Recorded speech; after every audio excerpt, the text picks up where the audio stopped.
आइए हम सब लोग ऐसा चांस पा करके हम अपने जीवन के बारे में कुछ न कुछ निर्णय जरूर लें। जो भी हमारे जीवन में गलतियां हुई हों या हो रही हैं, हम उनको दूर करने की कोशिश करें। संत सदा उपदेश बतावत के समय से श्वेत भय हैं। संत सावधान करते हैं कि हमारा जीवन भागता है, जा रहा है, सरक रहा है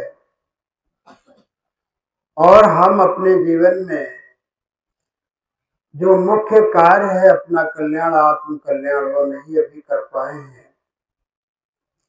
संत यही उपदेश दे रहे हैं कि तुम्हारे बाल पकने लगे हैं, आंखों से कम दिखाई देता है, शरीर जवानी से बुढ़ापे की ओर जा रहा है।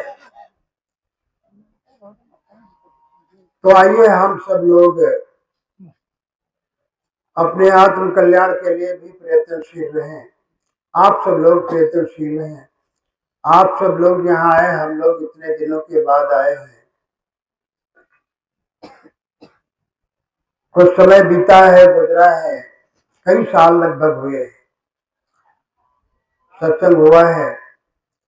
मेरे को पूरी उम्मीद है कि आप लोगों के अंदर भक्ति, गुरु की जो भक्ति है, गुरु का जो उपदेश आदेश है, उनके जो प्रवचन है, उनके संस्कार विद्यमान है आप सबके अंदर। भले ही देर आए दुरुस्त आए।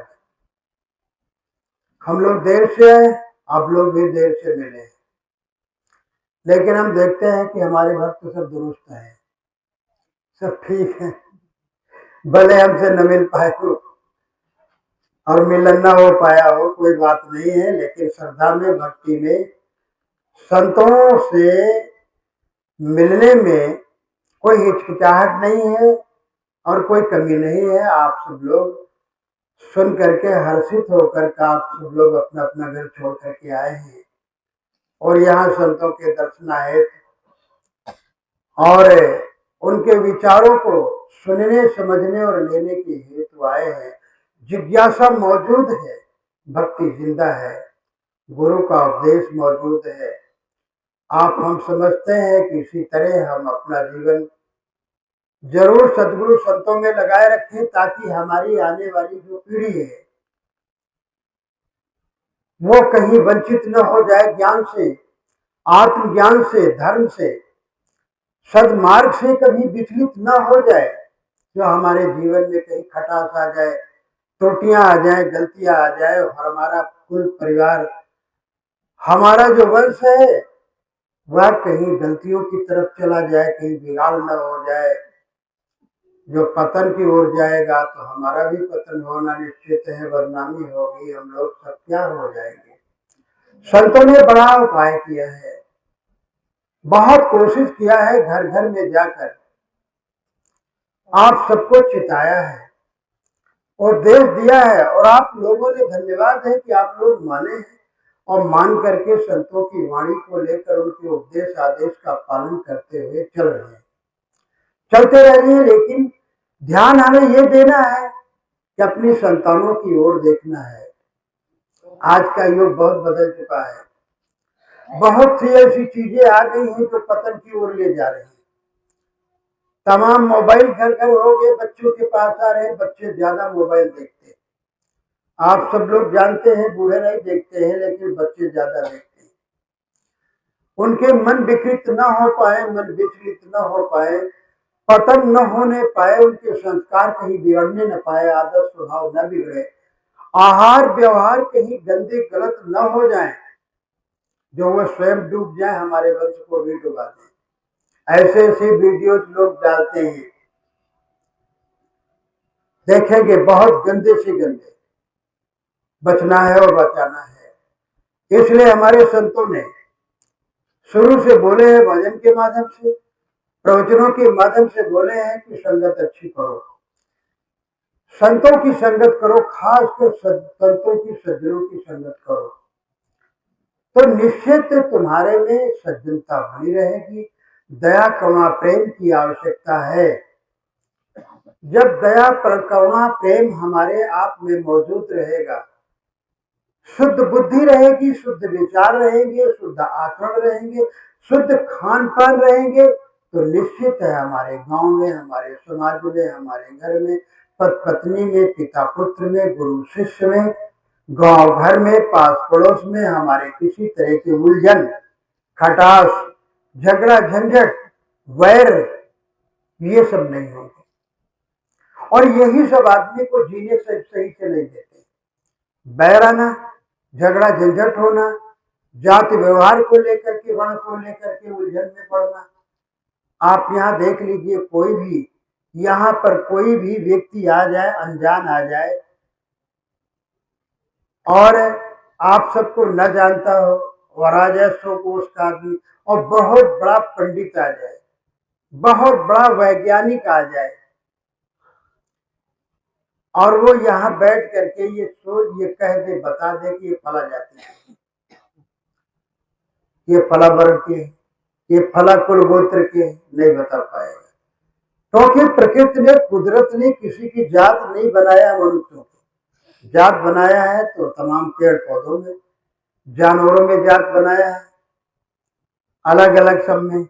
अन्नों की जातियां अलग है, साग भाजी की जातियां अलग है, पेड़ पौधों की जातियां अलग, लेकिन मनुष्य की जाति एक है। तो आपस में फिर जातियों को लेकर हम कटाकटी करें, झगड़ा झंझट करें, और जो है वैर भाव रखें, ये ठीक नहीं है। यही सब समझाते कि समझो बुझो, तुम्हारे अंदर जो चेतना ज्योति जग रही है वो बराबर में है, वो अलग अलग है। इसी को ज्ञान ज्योति भी कहते हैं। अभी कुछ लोग हमारे, शायद कुछ नाम कुछ सुन करके लोग घबरा जाते हैं। अभी आखिरी में भजन में आए, संतों के संग लागो तेरी अच्छी बनेगी।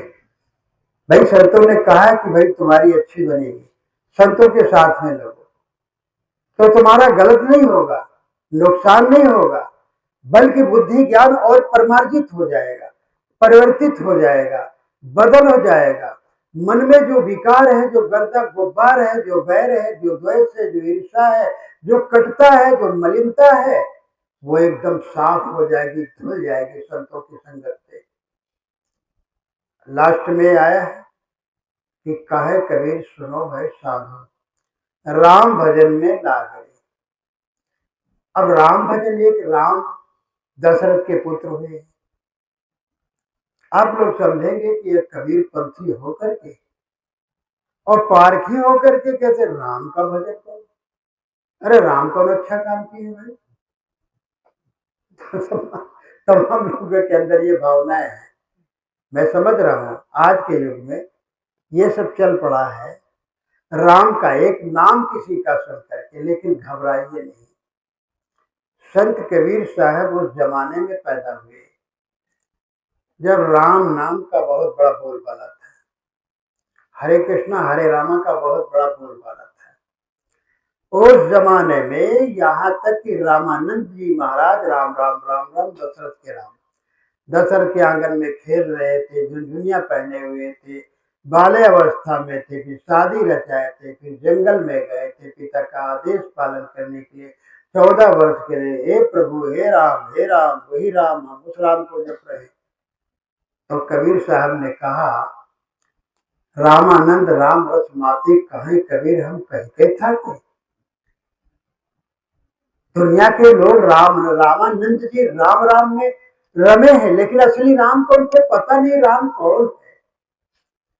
तो जब सारे दुनिया के, सारे हिंदुस्तान के लोग राम राम जप रहे थे, उस समय संत कबीर पैदा हुए, तो उन्होंने कहा तुम दशरथी राम के पीछे क्यों पड़ते हो, ऐसे राम को जपो जो राम तुम्हारा झगड़ा नहीं करता, न किसी तरह का किसी से वैर करता है, बल्कि वो राम नहीं, वो राम तो एक किसी का पुत्र था और राजा थे, महाराजा तो लड़े भिड़े थे।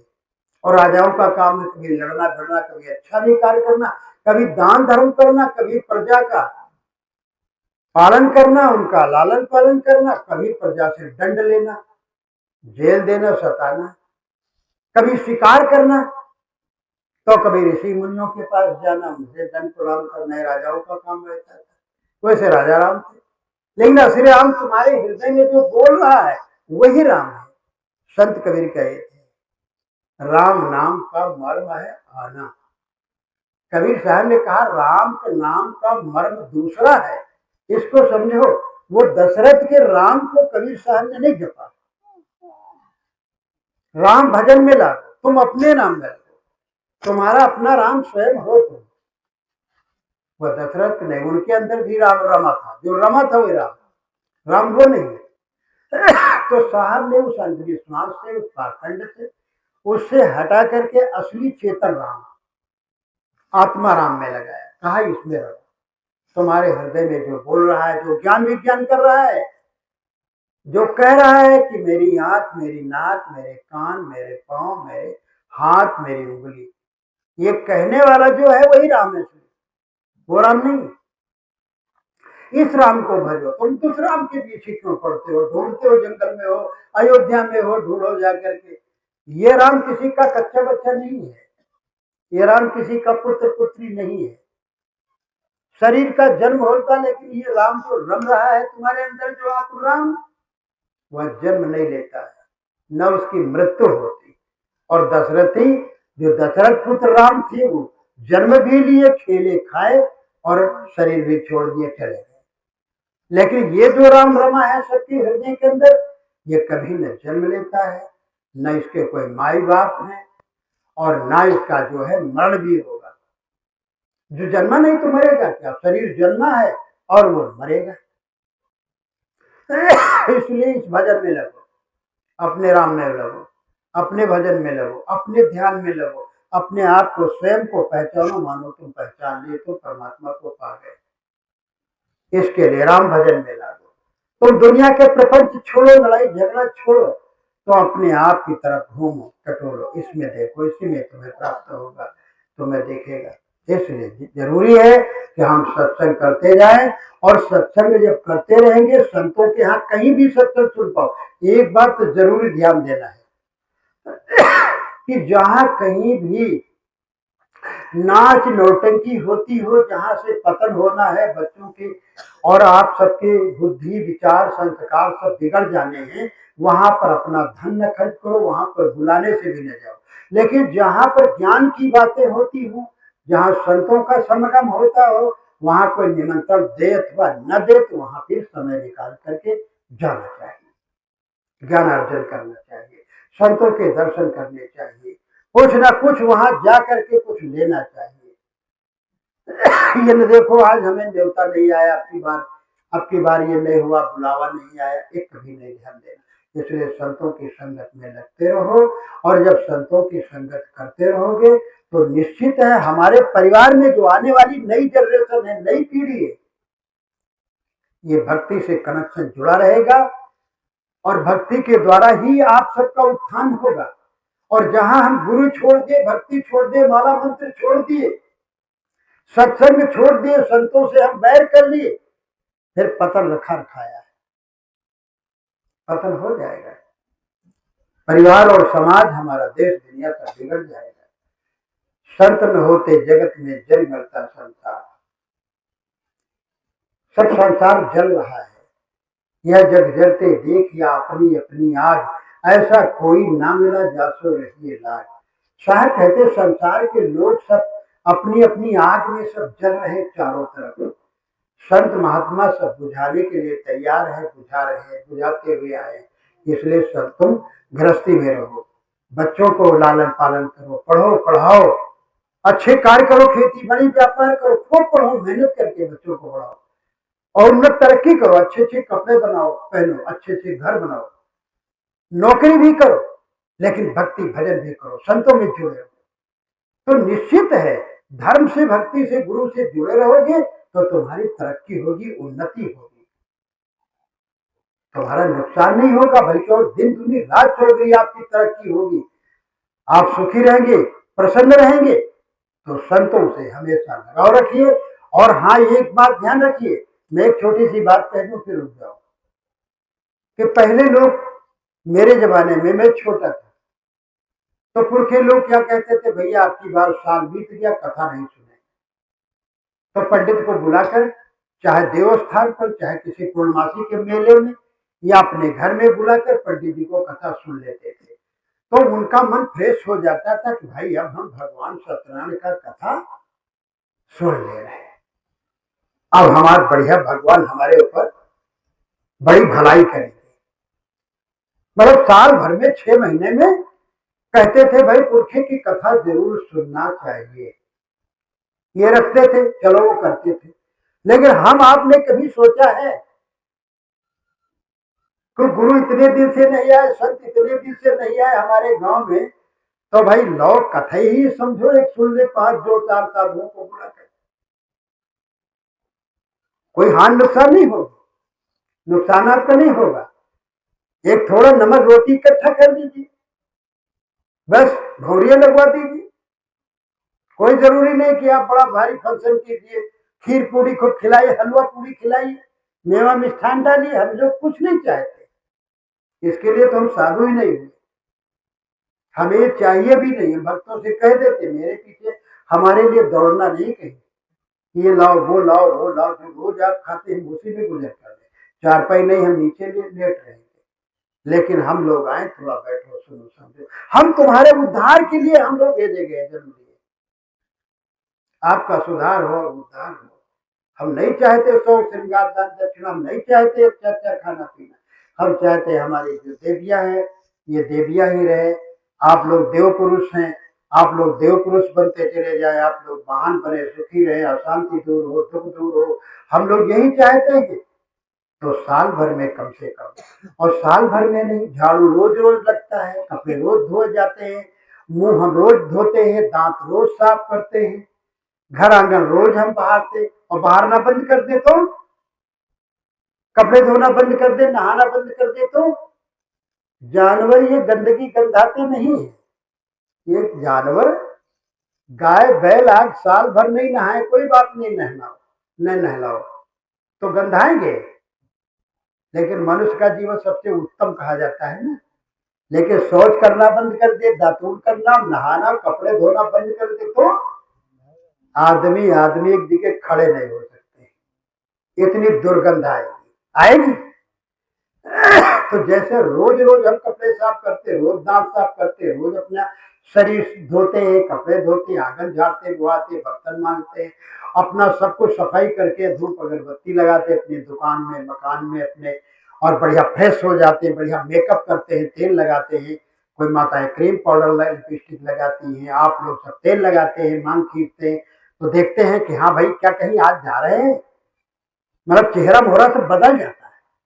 घर आंगन झाड़ बहार दो तो बदल नहीं जाता, सब बढ़िया बदल जाता, लेप पोछ जाता है, झाड़ू पोछा लग जाता, घर चमक जाता, शरीर चमक जाता, वह सब चमक जाता, शरीर वही है और वही घर आंगन है, लेकिन चमक जाता है।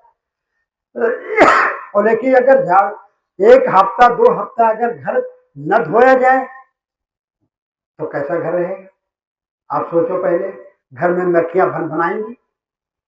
तो इसी तरह भैया हम सब लोग भी अपने मन पर झाड़ू लगाने के लिए, अपने मन को शुद्ध साफ रखने के लिए आप संतों को बुलाते रहिए। 6 महीने में हो सके तो महीने में, ना महीने में हो सके तो संत कबीर कहता है, कहते 2 महीने में, 3 महीने में, न 3 महीने में, 6 महीने में संतों के दर्शन करो, उनकी ज्ञानवाणी जरूर सुनो, झाड़ू पोछा जरूर लग जाए, जरूर ग्रीसी रिपेयरिंग हो जाए, सर्विसिंग तुम्हारे मन की हो जाए। गाड़ी की सर्विसिंग करवाते हैं ना, करवाते हैं आप लोग, करवाते किस लिए करवाते हैं भाई? भाई साफ चले, बढ़िया चले ना, और ये मशीन चलती रहती है, इसकी हम सर्विसिंग नहीं करवाते, और इसकी मन की सर्विसिंग, हृदय की सर्विसिंग, विचारों की सर्विसिंग कहाँ होगी? संतों के वर्कशॉप में, जहां संत होंगे, जब समागम होगा, सत्संग होगा छोटा बड़ा, तो वहां मानो सर्विसिंग हो जाएगी, ग्रीसिंग हो जाएगी, रिपेयरिंग भी हो जाएगी, सब बदल जाएगा। तो इसीलिए साल भर में 6 महीने में नहीं तो साल भर में जरूर जरूर संतों का आगमन भक्तों के यहाँ हो जाना चाहिए। तो पास पड़ोस और सबकी सफाई, सबके झाड़ू पोछा लग जाता। दीपावली आने के पहले, होली आने के पहले सब मार रंग रोगन अपने घर की, अपने कूड़े कबाड़ की सब दूर बहा देते और सफाई कर देते, चमकने लगता गांव समाज। ऐसे हम अपने गांव को, अपने घर को, अपने परिवार को, अपने जीवन को चमकाने के लिए और शुद्ध साफ सुथरा रखने के लिए जरूर संतों का समागम 6 महीने में जरूर, नहीं तो साल भर में जरूर जरूर, जितने भी भक्त हैं। नहीं तो जाला लग जाएगा भाई, गंदगी हो जाएगी, विकार आ जाएगा, तो फिर क्या करेंगे? तो बड़ी मेहनत पड़ेगी ना। और जंग लोहे को खा जाती है, अच्छा कितना मजबूत लोहा होता है, लेकिन जंग खा नहीं जाती।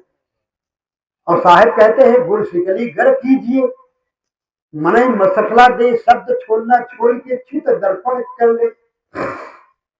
अरे उसको देखे हैं कभी, जो ऐसे ऐसे चक्कर मारता है और उसको चाकू हंसिया और सब बढ़िया साफ कर देते हैं ना।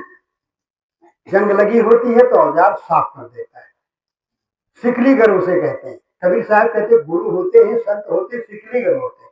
अपने मन को, अपने जो है, अपनी बुद्धि, अपने विचारों को, अपने हृदय को, मानो जंग जो लग जाए, क्रोध काम लोभ की, ईर्षा द्वेष की, बैर भाव की, तो ये जंग जो है छुड़ाने के लिए संतों को बुलाते रहिए, ताकि आने वाली जो जनरेशन पीढ़ी है वो संतों से, विचारों से जुड़ जाए। फिर कोई गड़बड़ी हमारे परिवार में, समाज में नहीं आएगी, तो आगे उत्थान ही उत्थान होता चला जाएगा। और जहां संतों को भूल गए, सत्संग को भूल गए, तो समझ लीजिए धीरे धीरे सारे बिगाड़ उस परिवार में पैदा हो जाएंगे, फिर कोई नहीं बचाने वाला।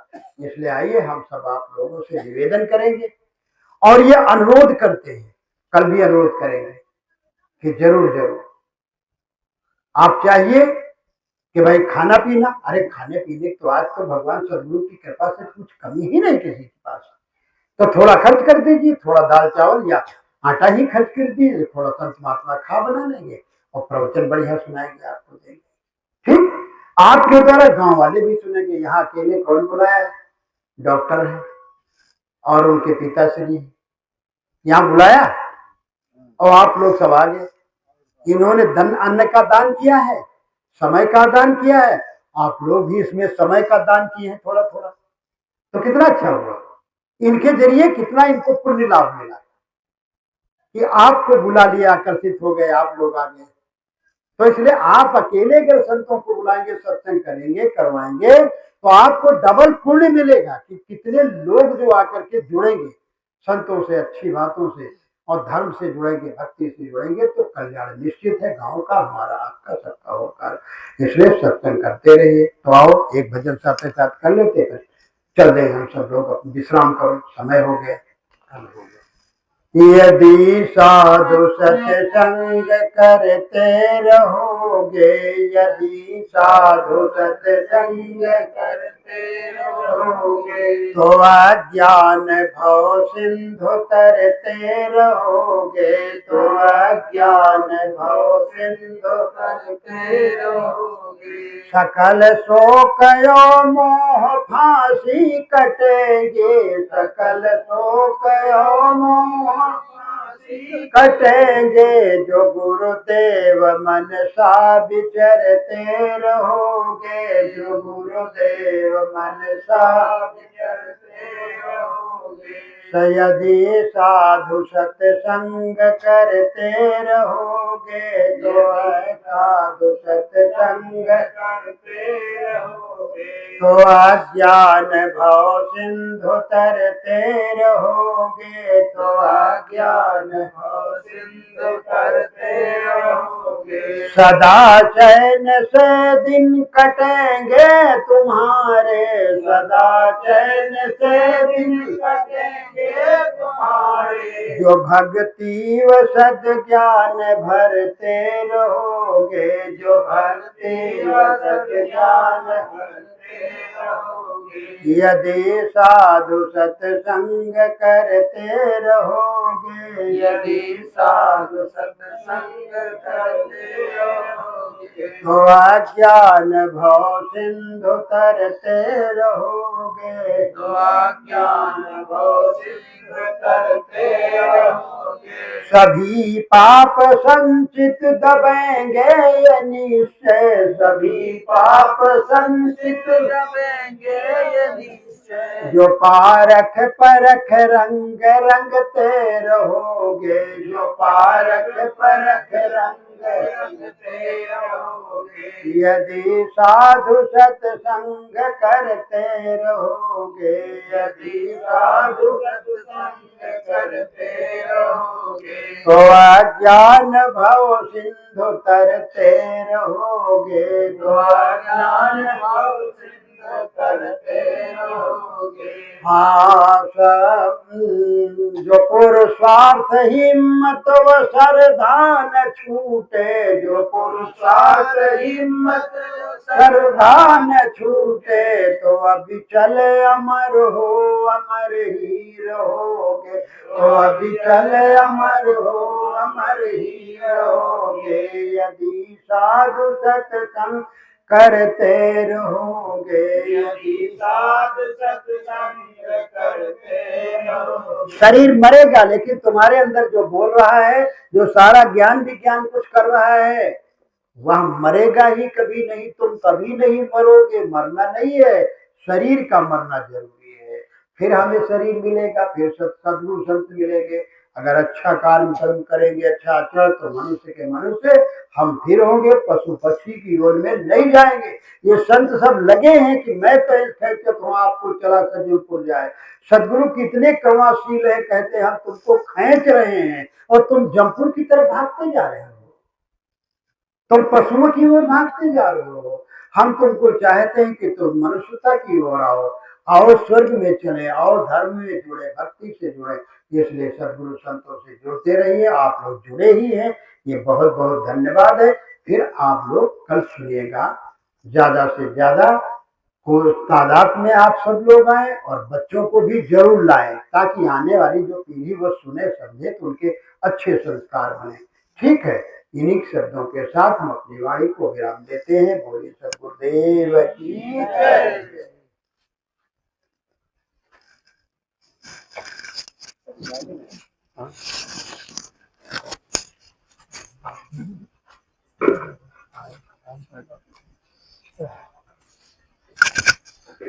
तो